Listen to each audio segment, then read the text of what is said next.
Welcome to another episode of Animator Interviews. My name is Evan Vernon. I'm a contributor at Animation for Adults, as well as Animation Nights New York, or ANNY for short. For those new to ANNY, we are a monthly screening event and yearly festival that celebrates the very best in animation talent. Our artists come from all across the globe, and many have gone on to have their work featured at Cannes and other prominent festivals. Our next screening is scheduled for Sunday, March 21st, and will take place on the ANNY website. Attendance is free, and films will be available from 11 a.m. to 11 p.m. Eastern Time. We've had an exciting year so far. Our guests have come everywhere from California to as far away as England and France. Today we're going to switch gears a bit and interview someone local. John Morena is with me now. The New York native is well known for his experimental style and award-winning shorts. His work has been featured at the prestigious Annecy Film Festival, as well as at Ottawa, Zagreb, and Anima Mundi, to name just a few. John's short film, The Creator, will be featured at ANNY this month and constructs an abstract but deeply personal portrait of John himself. A figure sits blindfolded in a room, shooting arrows at a light bulb, but missing over and over again as time continues to pass. What does this film mean, and why is it so personal to its director? We come with questions and we leave with answers. Today, John has kindly agreed to chat about the film, its context, and his philosophy as an artist. John, thanks again for joining us.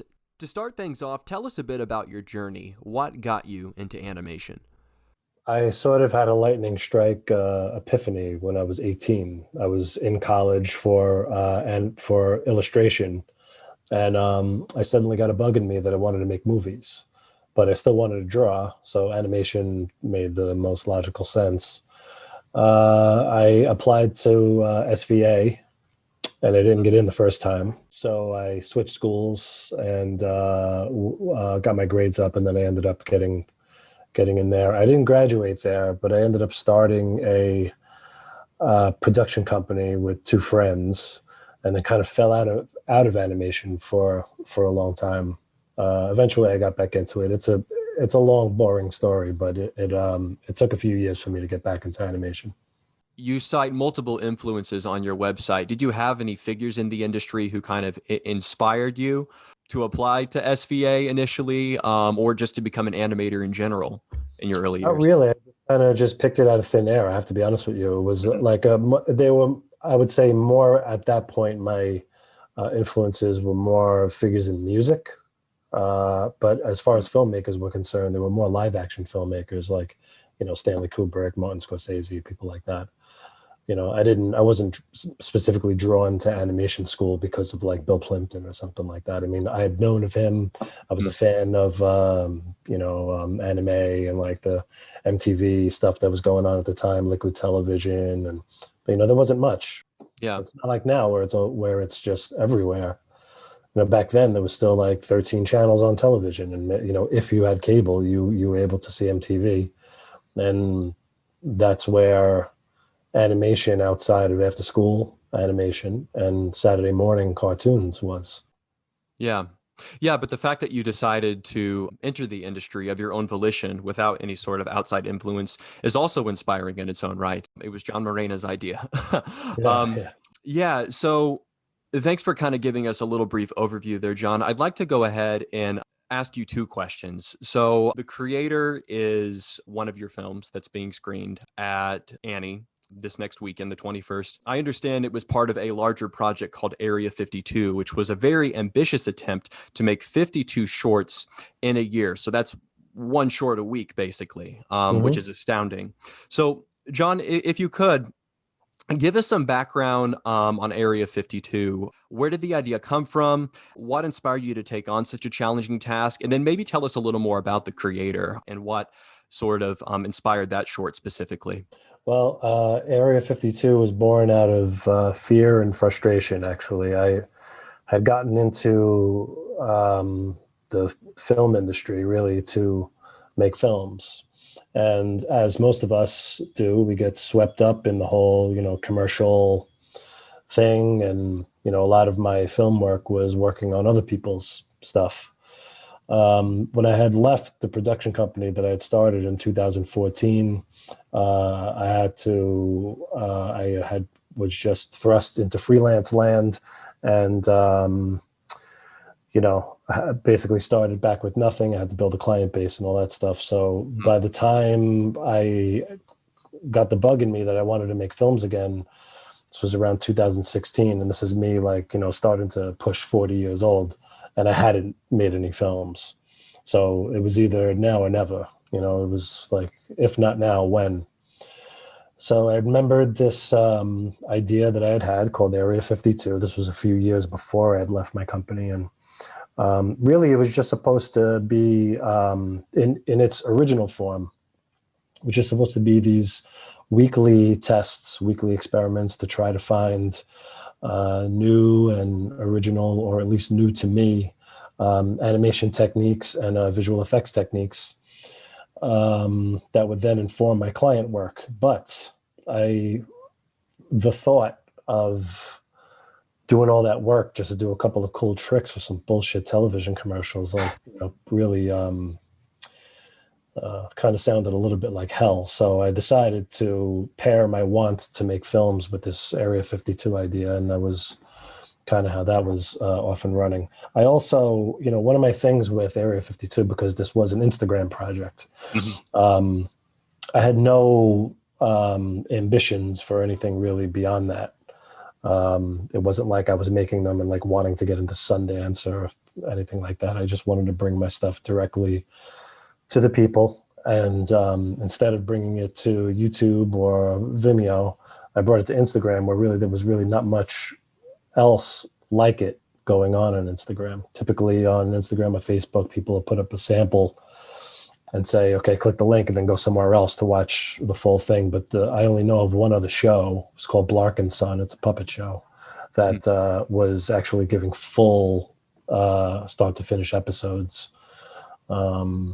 Theirs was a television show. Mine was films. You were able to watch full films right there in the feed. So I thought that was an enticing idea.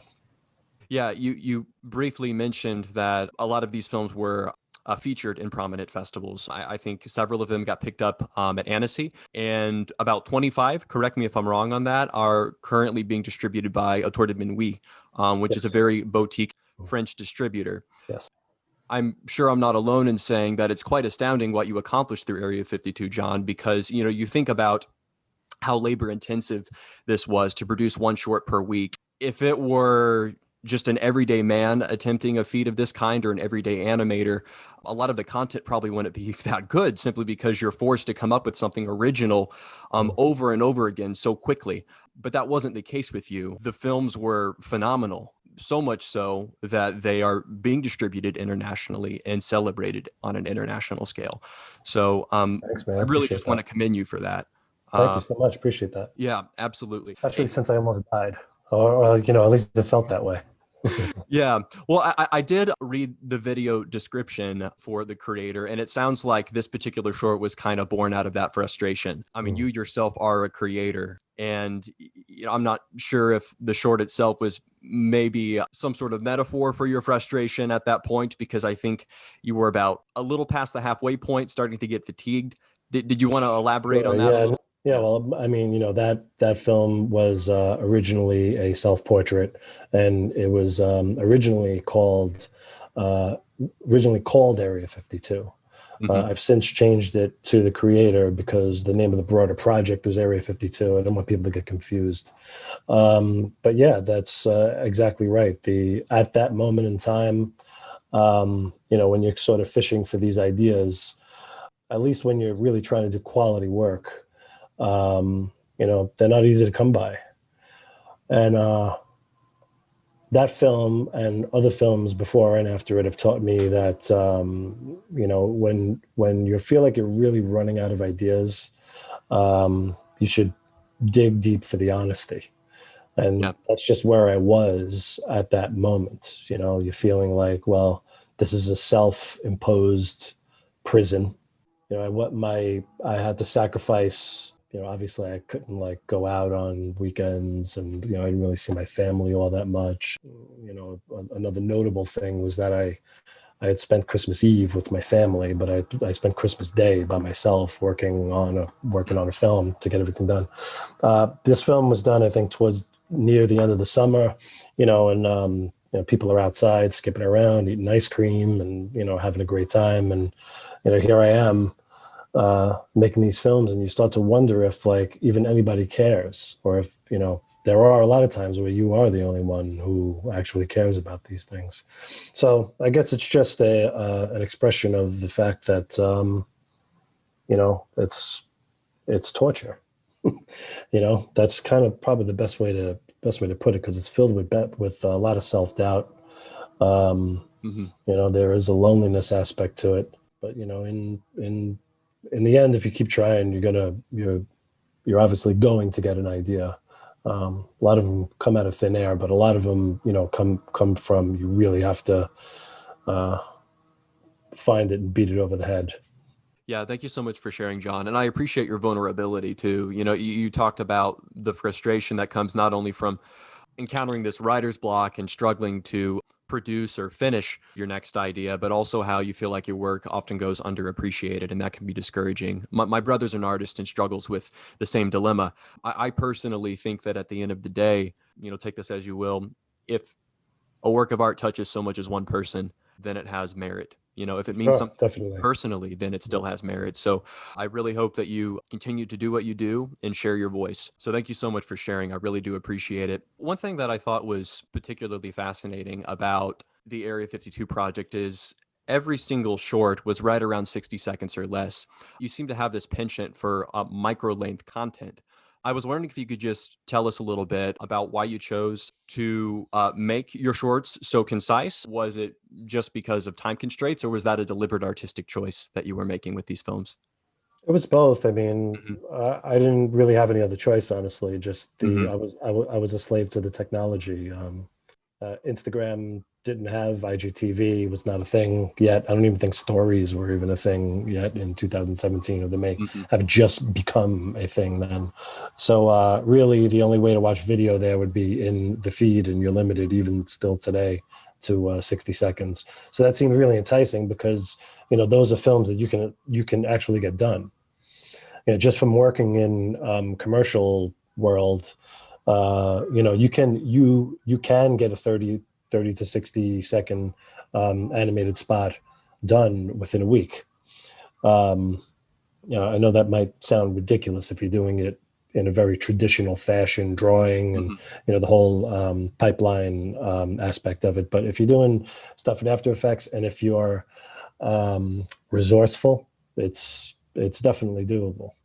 Thank you so much for sharing, John. I did want to ask you a more broad question about animation as a medium. I understand that your initial background is in fine art. You were initially educated in fine art, not only interested in it before you went to SVA. So I wanted to ask you if you could to elaborate a little more on how you see animation as a medium. Do you also consider animation to be fine art? Is that what you're striving to accomplish through your work? Yes, I see animation as fine art, even though the rest of the country generally doesn't.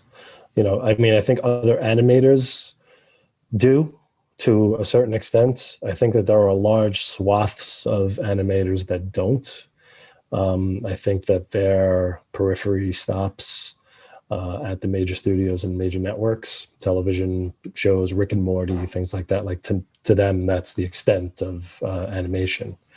But when you leave the United States, you see that these countries have a really rich history Hmm. in I suppose it's a more fine art approach, where it's not just a thing for children, and it's also not just narrative work. Um, I believe that that is the fault of the monopoly of major studios and major networks. To answer the second part of the question, yes, I think that well, you were asking about if I strive with my work to make it so, or to make it so that it can be seen as fine art. Yeah. Yeah. Well, I'm just one guy. So like, just because I see it that way and maybe a few others see it that way, like it's just like anything else. There's an echo chamber. So other people who are generally attracted to it, may also like it. The audience for the things that I do is small. There is an audience, but it's small. And, again, just getting back to the studios and networks, in order for it to be what you're saying, it would require a full scale about face from the major studios and major networks, where they'd have to say out loud on things like social media, television, radio, their own subscription channels, where they'd have to openly admit that there's more to this animation thing than they've been presenting to us. And then they'd have to put their money where their mouth is and spend millions of dollars marketing it. And it doesn't make any logical business sense to do it. Yeah. They require, or most of the things that you see would not be seeing the light of day if it wasn't able to be merchandised. So just, I think most independent filmmakers would agree about their own work, but just speaking on behalf of my own work, they can't parlay what I do into toys, dolls, games, clothes, oven mitts, aprons, bed sheets, pajamas, baby diapers, bibs, shot glasses, birthday party napkins, coffee mugs, every single knickknack, trinket, and tchotchke under the sun. You could print the name of the show, the film, or the character onto it. Which is sort of a sad state of affairs, but that's just how it works in this country. And because of the bubble that we live in this country, we think that the way we do things is the best way. And so, we're not really exposed to a lot of stuff, a lot of really great foreign animation, which has, quite honestly, a much more diverse and more rich history than we do. You've made a lot of really interesting points there, John. So thank you so much for sharing. I absolutely agree with you. As much as we might love the major studios like Disney and Pixar, it really is, as you more or less stated, a commercial echo chamber. You don't see studios taking the same risks that you'd otherwise see with films in France, whether that's due to a lack of public funding for film, or maybe just different cultural attitudes that we have here in the States. But what it is encouraging to see is artists such as yourself expressing themselves with short form content like this. I think that some of the most not only experimental, but expressive and artistic animation that I personally, at least, and I think many people have witnessed in America, tends to come from freelancers and independents such as yourself. Whether or not you can financially capitalize on that is one matter, but one thing is sure, and that's that you are, for the people who care, keeping that ethos alive and encouraging a culture of celebration, one that actually takes the medium seriously and approaches it the same way you would a fine painting, poem, or piece of music. Sure. So what you're doing really is, like, I think like, in order for it to, just to expand on what I was saying before, like in this country anyway, in order for it to reach at a mass level, besides the major studios informing everyone that there's a thing such as, all the other stuff that, we haven't been showing you, it would need to become a trend, which we're a very trend oriented society here in this country. And, it's just hard to imagine a world in which, underground independent animation could cohabitate with really big time commercial, slick, children's stuff. I did want to ask you before we run out of time, one last question here. Cool. So Area 52 is finished. People can access, I think, most of the films on Vimeo right now, possibly Instagram too. You have a current project in the works called Films for No One. Can you give us a little brief on where you are with that and what inspired you to pursue? So Films for No One is an anthology film. It's going to be feature length. And when I say feature, I mean, according to the Motion Picture Arts and Sciences Academy guidelines, of 40 minutes and 40 minutes and up. So shooting for about 45, 50 minutes. And it's going to be another collection of short films. I'm calling them like regular size short films, which would be anywhere between 2 and 15 minutes. And there will be a bunch of micro shorts as well. I'm attacking it sort of the way a band would attack an album. That's sort of what it is. It's an album of films instead of an album of songs. When it's done, you'll be able to see it as a full feature, and also you'll be able to see some of the self-contained shorts as shorts, so like singles. And right now it's in pre-production. I have no deadlines. I'm taking my time. It's sort of the complete opposite of Area 52. It's not like this marathon at a sprint pace. It's a marathon at a really leisurely pace. Yeah, that sounds really interesting, John. And we look forward to seeing it when it's finished. Thank you once again for your time. For all those listening in, if you would like to watch The Creator, it's going to be screened at Annie's March screening event next Sunday, March 21st. The film will be available from 11 a.m. to 11 p.m. Eastern Time. We'll also have virtual mixers from 3 to 5 and 8 to 10 p.m. Eastern Time. In the meantime, if you'd like to support John, you can always follow him on Instagram or Vimeo. We'll include all the pertinent links in the details. John, once again, really appreciate you coming here today. You do have a special voice, so all the best to you. Thanks, man. Me too.